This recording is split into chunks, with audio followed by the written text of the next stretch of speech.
Niat ingin kembangkan usaha, PT PPI Karanganyar justru tertipu makelar tanah di wilayah Batang.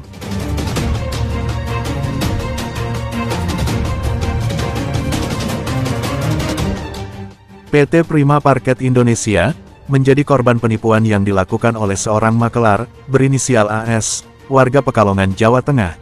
Tak tanggung-tanggung, nilai kerugian dari penipuan berkedok jual beli tanah itu mencapai 21 miliar rupiah. Penasehat hukum PT PPI, M. Saifuddin mengatakan, kasus ini terjadi tahun 2019 silam. Waktu itu, perusahaan asal Karanganyar itu berencana melebarkan usaha di Kabupaten Batang, Jawa Tengah, lalu bekerja sama dengan tersangka berinisial AS, yang mampu mencarikan lahan di wilayah Desa Depok Kandeman Kabupaten Batang seluas 25 hektar. Dengan kesepakatan tersebut, perusahaan telah menggelontorkan uang sejumlah 21 miliar rupiah.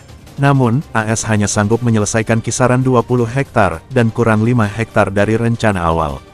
Namun, seiring berjalannya waktu, AS dan P tak menunjukkan itikat baik dalam kerjasama tersebut.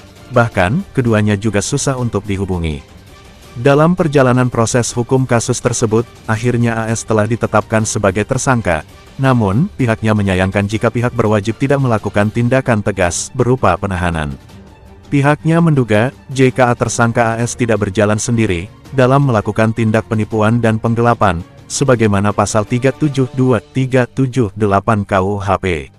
Sementara itu, Kasat Reskrim Polres Batang, AKP Imam Muhtadi saat dihubungi menyebut, akan memeriksa berkas perkara tersebut. Itu masalah terkait jual beli tanah yang dilakukan PT PPI untuk membeli tanah di Batang kurang lebih tahun 2019 melalui makelar yang bernama AS.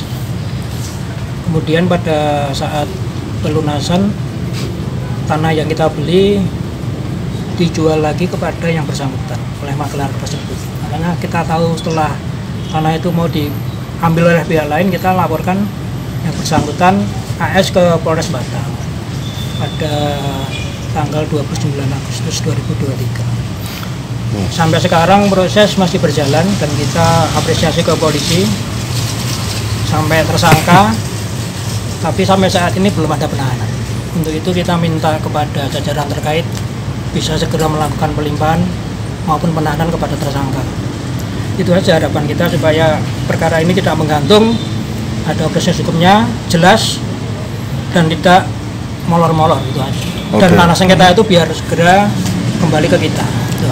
Mas, mungkin bisa jelaskan sedikit terkait dengan luasan sama kerugian yang diderita klien jenengan mungkin? Kalau berapa? Luasan tanah yang kita beli sampai saat ini kurang lebih 20 hektar dengan anggaran yang kita keluarkan kurang lebih 21 hektar lah, 21 juta, 21 miliar, 21 miliar, kurang lebihnya seperti itu. Lah untuk ini sendiri AS sendiri ini